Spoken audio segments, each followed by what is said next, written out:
Se José Saramago, o grande escritor português, estivesse vivo, hoje estaria completando 100 anos. Saramago é o único escritor de língua portuguesa a ganhar o Prêmio Nobel da Literatura. Por isso é reconhecido internacionalmente como um dos maiores escritores do século XX e começo do século XXI. Saramago, aqui no Brasil, todos os livros dele praticamente foram publicados no Brasil, grandes obras como Memorial do Convento, o Evangelho segundo Jesus Cristo, que é um livro muito interessante porque Saramago era ateu, né? E escreveu esse livro. E talvez os mais conhecidos, ou o mais conhecido, seja Ensaios sobre a Cegueira. Hoje, no mundo da internet e da rapidez, quando você escreve 2 parágrafos, as pessoas já acham que é textão e não querem ler. Eu fico imaginando como é que nós vamos fazer para continuar evoluindo o pensamento, as pessoas agindo desta forma. Mas por que eu lembro de Saramago? Além do grande escritor que ele foi, né, e o quanto a sua obra é importante para a literatura mundial, Saramago, num dos seus livros, justamente Ensaios sobre a Cegueira, que transformou-se em filme, mas o livro é muito melhor do que o filme, Saramago ele usa a cegueira como metáfora. Nesse livro, em determinada cidade, uma pessoa fica cega, é uma cegueira branca, e depois várias pessoas vão cegando nessa cidade. Quem já leu Saramago não pontua onde, né? Ele não dá nome à cidade, ele não dá nome às pessoas, ele não usa pontuação também nos seus livros. Então os personagens normalmente têm assim, a professora, a esposa do médico, o dono da padaria, sem usar nomes, que é uma coisa bastante interessante. Mas enfim, neste livro chamado Ensaios sobre a Cegueira, as pessoas vão ficando cegas, sem motivo aparente, as pessoas vão cegando.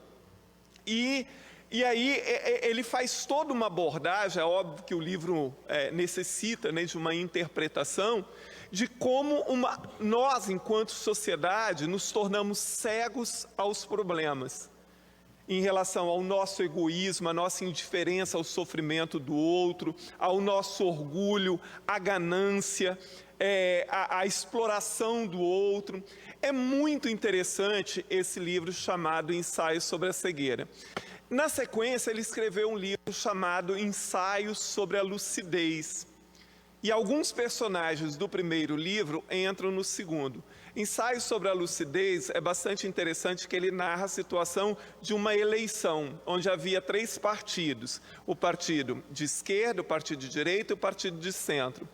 E nunca nas eleições, no dia da eleição, os partidos sempre tinham a votação empatada e não tinham um vencedor. E aí o governo começa a achar que o problema está em algum grupo que está manipulando aquilo para aquela coisa acontecer. Ao invés de fazer uma análise diferente, né, de que as pessoas estavam tão desestimuladas com a política, com o sistema de poder, que elas não estavam indo votar. Esse era o problema. Mas enfim...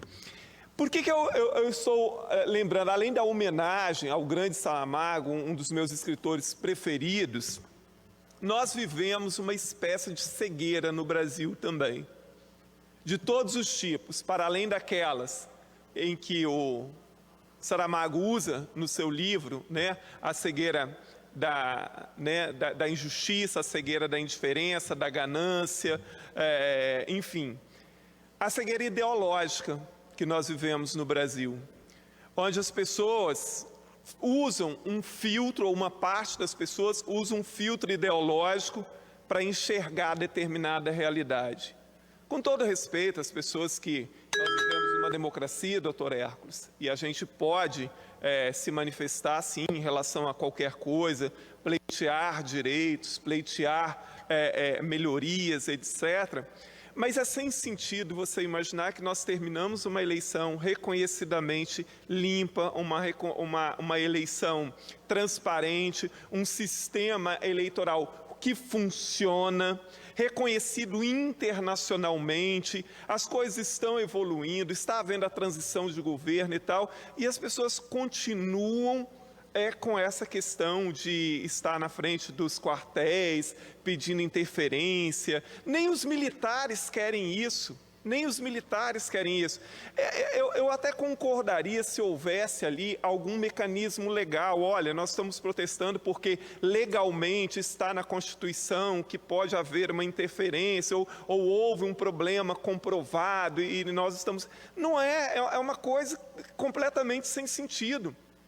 E assim, bola para frente, nós vivemos numa democracia, a eleição tem a cada 4 anos, nem é a cada 4 anos, né? A cada 2 anos que tem eleições no Brasil, mas daqui a 4 anos tem eleições semelhantes a essa.